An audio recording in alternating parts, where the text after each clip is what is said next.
అందరికీ నమస్కారం. ఇవాళ మన స్టూడియోలో ప్రముఖ ఆధ్యాత్మికవేత్త ఆస్ట్రాలజర్ ముల్లపూడి సత్యనారాయణమూర్తి గారు ఉన్నారు. గురువుగారితో మాట్లాడదాం. గురుగారు నమస్కారం. నమస్కారం మణికంఠ గారు.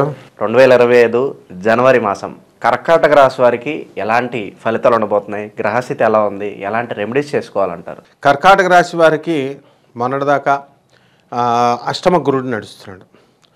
తర్వాత ఈ 2025 మే 30 నుంచి రాహువేమో 9వ ఇంట్లో ఉన్నటువంటి రాహు అష్టమంలోకి, మార్చి 29నేమో 2025 సంవత్సరంలో అష్టమంలో ఉన్నటువంటి శని మీనరాశిలోకి వెళ్తున్నాడు. దీనివలన చాలా పరిణామాలు మారతాయి అన్నమాట. అలాగే గురుగ్రహం కూడా మిథున రాశిలోకి, ఆ తర్వాత ఈ యొక్క కేతుగ్రహం కూడా సింహరాశిలోకి ఇలా మారతాడు. మారడం వల్ల కర్కాటక రాశి వాళ్ళకి అందరికీ కూడా అద్భుతమైన విషయం ఏమిటంటే మిస్టిక్గా, అంటే ఒక రహస్యంగా వీళ్ళకి ధనం రావడానికి అవకాశాలు ఉంటాయి. అంటే శవాల నుంచి డబ్బులు వస్తాయి. ఏమిట్రా బాబు శవాల నుంచి రావడం ఏంటి అనుకోవచ్చు మనం. ఇప్పుడు మనకి పోస్ట్ మార్టం చేసే డాక్టర్లు అందరూ కూడా కసా కోసుడే మా ఫ్రెండ్స్ అంతా. సో వాళ్ళందరికీ 1000 రూపాయలు లోపల పెట్టి ఫైల్లో పెట్టిస్తారు. అంటే డబ్బు ఇవన్నీ చేయరు, కుదరదు. అదే హాస్పిటల్ అయినా ఓకే. ఇప్పుడు అంటే శవాల మీద డబ్బు వస్తుంది కదా, జీతం వస్తుంది, వాళ్ళ డైలీ డ్యూటీ అది. కానీ మామూలు ప్రజలకు ఎలా వస్తుంది అంటే ఎక్కడో పిడుగుపడింది, ఎక్కడో మిర్చి ఎక్కడో పిడుగుపడినట్టుగా ఎక్కడో దూర బంధువులు చచ్చిపోయి వీళ్ళ పేరు మీద రాసేస్తారు ఆస్తులు.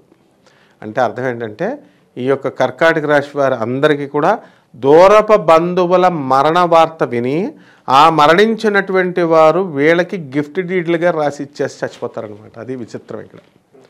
అంటే కేతువు ధనస్థానంలోకి వచ్చినప్పుడు అలా చెప్పాలి.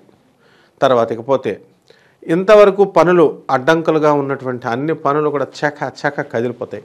కానీ వీళ్ళందరికీ ఒకటే, కర్కాటక రాశి వారు మోకమ్మడిగా మొత్తం 5% వదిలేసాయి. వీళ్ళందరూ కూడా డిప్రెషన్కి వెళ్ళిపోతారు. అంటే చదువుకున్న విద్యార్థుల దగ్గర నుంచి ఉద్యోగాలు చేస్తున్నటువంటి వాళ్ళు, ముసలివాళ్ళు, ఇంకా అందరూ వాళ్ళు అని లేదు, మొత్తం 5% వదిలేస్తే అందరూ లవ్లో డిప్రెషన్కి వెళ్ళిపోతారు. కాబట్టి ఈ యొక్క అష్టమ రాహు పిచ్చివాళ్ళని చేస్తాడు.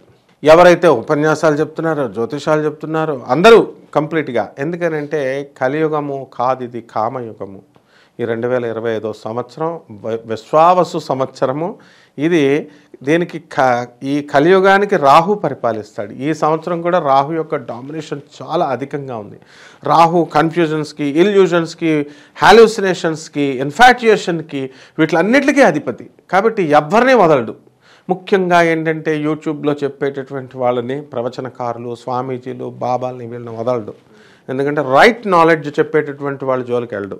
ఎవరైతే రైట్ నాలెడ్జ్ అందించకుండా కన్ఫ్యూజ్డ్ నాలెడ్జ్ ఇస్తారో, ఎందుకంటే బ్రహ్మదేవుడు చెప్పాడనమాట ఎవరికి, కలికి ఎక్కడెక్కడ భార్యాభర్తలు కొట్టుకుంటూ ఉంటారో, ఎక్కడెక్కడ స్నానం చేయకుండా ఉంటారో, ఎక్కడ సెక్స్ ఎక్కువగా చేసుకుంటూ ఉంటారో, దరిద్ర దేవత అక్కడికి వెళ్ళిపోమని కొన్ని స్థానాలు ఇచ్చింది గురుచరిత్ర. తర్వాత విష్ణు పురాణంలో, అన్ని పురాణాల్లో కూడా చెప్పబడింది. అదేవిధంగా శ్రీ మహావిష్ణువుని పెళ్లి చేసుకున్నటువంటి మహాలక్ష్మికి ముందు ఈ దరిద్ర లక్ష్మిని కూడా ఏమని చెప్తాడు, ఎవరైతే మొగుడు పిల్లలు కొట్టుకుంటున్నారో, అశుభ్రంగా ఉంటున్నారో, కాళ్ళు ఊపుతూ కూర్చుంటున్నారో, నీకు ఆ ప్లేస్, నీకు ఆ స్థానం అని చెప్పాడు. అలాగే ఇక్కడ కూడా కలియుగానికి కూడా అలా చెప్పాడు అనమాట. కలిగి బ్రహ్మదేవుడు ఎలా చెప్పాడు, నువ్వు ఎక్కడైతే ఓవర్గా కన్ఫ్యూజన్ నాలెడ్జ్ చేసేటటువంటి వాళ్ళని ఈ కలి ఏ రూపంలో పట్టుకుంటాడంటే రాహు ప్రిడామినెంట్ ఫ్యాక్టర్గా ఉపయోగపడతాడు. ఒక్కొక్కరికి ఒక్కొక్క రూపంలో. ఇప్పుడు ఈ సంవత్సరంలో గురుడు ఉన్నాడు. గురుడు డైరెక్ట్ చంపడు ఎవరిని, శుక్రుడు డైరెక్ట్ చంపడు, రాహుని ప్రయోగిస్తాడు. అంటే వీళ్ళు ఏం చేస్తారంటే those who preach false things in a false order, they will be captured by Rahu అనమాట. కాబట్టి చక్కగా ఆదాయాలకు ఏమీ కొదవలేదు, బ్రహ్మాండంగా సంపాదిస్తారు కర్కాటక రాశి వారికి. విద్యా, వ్యాపారం, వీటి పరిస్థితి ఎలా ఉంటుంది? విద్య కూడా లాస్ట్ ఇయర్తో పోల్చుకుంటే కొంచెం డౌన్. లాస్ట్ ఇయర్తో అసలు ఎగ్జామ్స్ రాస్తే ఫెయిల్ అయిపోతూ ఉండేవారు. ఇప్పుడు వ్యయంలోకి వచ్చేసాడు. వ్యయంలోకి వచ్చేసినటువంటి ఈ యొక్క వీళ్ళ కర్కాటక రాశి వాళ్ళంతా కూడా 5% వదిలేస్తే మిగతా వాళ్ళంతా జైలుకి, పోలీస్ స్టేషన్లకి వెళ్ళిపోతారు. అందులో డౌట్ లేదనమాట. కావాల్సి కంపేర్ చేసుకొని చూసుకోవచ్చు. కారణం ఏంటంటే రూల్ ఉంది జ్యోతిష్ శాస్త్రంలో, వ్యయంలో గురుడు ఉంటే పోలీస్ స్టేషన్లు, జైళ్ళు, అట్లీస్ట్ వాళ్ళ ఫ్రెండ్స్ కోసం అన్నా వీళ్ళు ఎక్కాలా అని. వైవాహిక జీవితం ఎలా ఉండబోతుంది గురుగారు ఈ జనవరి మాసంలో? వీళ్ళంతా కూడా అన్యోన్యంగా ఉంటారు, డౌట్ లేదు. కానీ ఏదో విధమైనటువంటి అసంతృప్తి, ఏదో విధమైనటువంటి అశాంతి. ఈ యొక్క అష్టమరాహు ఉన్నాడు కదా, ఎక్కువ వీళ్ళు కొత్తగా పెళ్ళైనటువంటి జంటలు, కొత్తగా పెళ్ళైనటువంటి వాడు పొద్దెరగడని వాడు ఇదే పని కార్యక్రమంలో ఉంటారు. అసలే సంక్రాంతి అల్లుళ్ళందరూ పుట్టింటికి వెళ్తారు. వెళ్ళి వీళ్ళకి కానుకలు ఇవ్వలేక చచ్చిపోతూ ఉంటారు. ఇప్పుడు పాపం అత్తగారులు మాగారు చాలా డబ్బున్న వాళ్ళు పర్లేదు, కానీ పేదవాళ్ళు. సో వీళ్ళకి అందరికీ కూడా అక్కడ డబ్బులు కావాలా, కోడిపందాలు ఆడాలా, ఇవి ఆడాలా, ఆంధ్రాళ్ళు అంతా కూడా. సో ఆ విధంగా బంధువులతో అందరితో హ్యాపీగా గడుపుతారు. మందు విందు వినోద కార్యక్రమాలతో చక్కగా గడుపుతారు. ఈ కర్కాటక రాశి వాళ్ళకి ఒక్కటే ఏంటంటే, పాత గర్ల్ ఫ్రెండ్ తరుముకుంటూ వస్తుంది. ఎప్పుడో వదిలించుకున్నటువంటి అమ్మాయి. స్త్రీ శాపం వీళ్ళని వెంటాడుతూ వస్తుంది.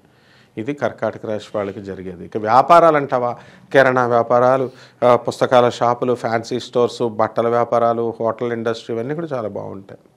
ఆ తర్వాత చక్కగా మెడికల్ షాప్స్, హాస్పిటల్స్, పుస్తకాల షాపులు అన్నీ ఇలాంటివన్నీ రన్ చేసుకున్న వాళ్ళు బాగున్నారు. కానీ ఒక్క ఆయిల్ బిజినెస్, ఇనుప బిజినెస్ మాత్రం చాలా డేంజర్ అనమాట. ప్రేమ వివాహాలు ఎవరైతే చేసుకోవాలనుకుంటున్నారో వాళ్ళకి ఏదైనా శుభవార్త ఉందా గురుగారు? లేచి వెళ్ళిపోవడమే శుభవార్త. వివాహాలకి వీళ్ళకి శుక్రుడు ఉన్నటువంటి పరిస్థితులు బట్టి ఇప్పుడున్నటువంటి కేతువు మనకి ధనస్థానంలోకి వచ్చాడు, వాక్ స్థానంలోకి. సో వీళ్ళు ఏంటి అంటే ఎలూప్మెంట్ ఎక్కువ కర్కాటక రాశి వాళ్ళల్లో ఎక్కువ జరిగిపోతుంది. కాబట్టి ఇటువంటి వాళ్ళంతా కూడా వెళ్ళేటప్పుడు పాపం ఈ టీనేజ్ గ్రూప్ 13 నుంచి 19 ఇయర్స్ గ్రూప్ వాళ్ళు ఎక్కువ వెళ్ళిపోవడానికి అవకాశం ఉంది. కాబట్టి తల్లిదండ్రులు వీళ్ళని ఒక కంట కనిపెడుతూ వీళ్ళకి సరైనటువంటి కౌన్సిలింగ్ అంటే ఎవరో వీళ్ళని కాదు, లైఫ్ కోచ్, ఈ మామూలు కోచ్ అని చెప్పి వస్తారు, వీళ్ళ చేత ఇస్తే ఇప్పుడు రేపే లేచి వెళ్ళిపోతారనమాట.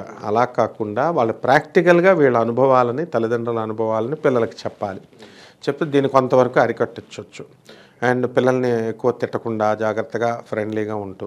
కానీ ఈ సంవత్సరం మాత్రము కర్కాటక రాశి వాళ్ళు ప్రేమ వివాహాలు ఎక్కువ అవడానికి అవకాశం ఉన్నాయి.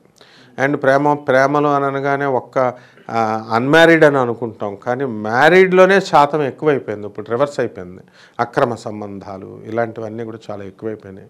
కాబట్టి కలియుగం అంతా ఇంకా వెళ్ళే కొద్దీ 2025 నుంచి 2026కి వెళ్ళేసరికి ఇంకా రేషియో పెరిగిపోతూ ఉంటుంది అనమాట. అంటే మనం కంప్లీట్ లాస్ట్కి వెళ్ళేసరికి ఫారిన్లో ఇదే జరిగేది. ఒకప్పుడు వాళ్ళ విచ్చలవిడి శృంగారం ఉండేది. ఆచార్య రజనీష్ ఓషో అని విచ్చలవిడి శృంగారం. ఆయన శృంగారత్వానికి భయపడిపోయి వినోద్ ఖన్నా, రాశి వీళ్ళంతా వెళ్ళిపోతే ఆయన భయపడిపోయి అమెరికా వీడిని గెంటేసింది ఏకంగా. అప్పుడు పూనా ఆశ్రమంలో పాయిజన్ ఇచ్చి చంపేశారు. ఈయనేంట్రా బాబు అని. అంత విచ్చలవిడి, ఇదంతా రాహు అనమాట ఎఫెక్ట్. కాబట్టి ఈ యొక్క ఫారినర్స్కి ఇందులో ఏదీ లేదు అని వాళ్ళు తెలుసుకొని స్పిరిచువల్గా మారిపోయి కృష్ణ భక్తులుగా, దుర్గాదేవి భక్తులుగా మనకి వీళ్ళంతా దుర్గా చైతన్యాన్ని అలవాటు చేసుకొని, కృష్ణ చైతన్యాన్ని అలవాటు చేసుకొని నెమ్మదంగా మామూలుగా మారారనమాట. ఆరోగ్యపరంగా ఎలా ఉండబోతుంది గురుగారు ఈ మాసం? ఆరోగ్యం ఉండదు ఇంకెవరికి కూడా. కర్కాటక రాశి వాళ్ళకి ఆరోగ్యం మొత్తం ఉబ్బసము, లంగ్స్ ఇన్ఫెక్షన్. అంటే మందు బాగా తాగుతారు కదా, తాగడం వల్ల సిగరెట్లు బాగా పీకుతారు. కాబట్టి దానివల్ల లంగ్స్ అనేవి కోల్పోవడం జరుగుతుంది. అండ్ యాంటీబయాటిక్స్ విపరీతంగా వాడాల్సిన పరిస్థితి ఉంటుంది. అండ్ ఉబ్బసము ఇలాంటి వ్యాధులన్నీ కూడా ఉంటాయి. ఈ చంద్రుడికి సంబంధించినటువంటి వాళ్ళు కాబట్టి చల్లదనం, కోల్డ్ ఇవన్నీ కూడా చాలా ఎక్కువగా ఉంటాయి నాయన. గురుగారు, ఈ మాసంలో వీళ్ళు ఏదైనా పరిహారాలు చేసుకోవాలనుకుంటే ఎటువంటి పరిహారాలు చేసుకుంటే బాగుంటుందండి? రాహువు ఈ రాహు జపం చేసుకోవాలి, రాహు స్తోత్రాలు చదువుకోవాలి. రాహుకి కిలోం పావు మినుములను ఆవుపేట రంగు ఉన్నటువంటి వస్త్రాల నుంచి పేద బ్రాహ్మణులకి శనివారం నాడు ఉదయం 8 గంటలకి దానం చేసుకోవాలి. అలాగే బెజవాడ కనకదుర్గమ్మ తల్లి, మనం ఆ దుర్గమ్మ తల్లిని పెట్టుకుని మనకు ఇప్పుడు జనవరి 30 నుంచి గుప్త శ్యామల నవరాత్రులు వస్తున్నాయి. ఆ 9 రోజులు కూడా అమ్మవారిని వీళ్ళు కనుక పూజ చేసుకున్నట్లయితే సరిపోతుంది. అండ్ రావి చెట్టు చుట్టూ తిరుగుతూ ఉండాలి. దానికి 3 బకెట్లు నీళ్లు పోయాలి. కనీసం రోజు చేయలేకపోయినా ప్రదక్షిణాలు రోజుకు ఏదో 11 సార్లు అలా చేసుకుంటూ 108 సార్లు మాత్రం శనివారం కంపల్సరీ చేసుకోవాలి. ఈ విధంగా చేసుకుంటే బ్రహ్మాండంగా ఉంటుంది నాయన. జనవరి మాసంలో కర్కాటక రాశి వారికి ఎలాంటి ఫలితాలు ఉంటాయి, ఎలాంటి పరిహారాలు చేసుకోవాలి, చాలా చక్కగా వివరించారు గురుగారు. ధన్యవాదాలు.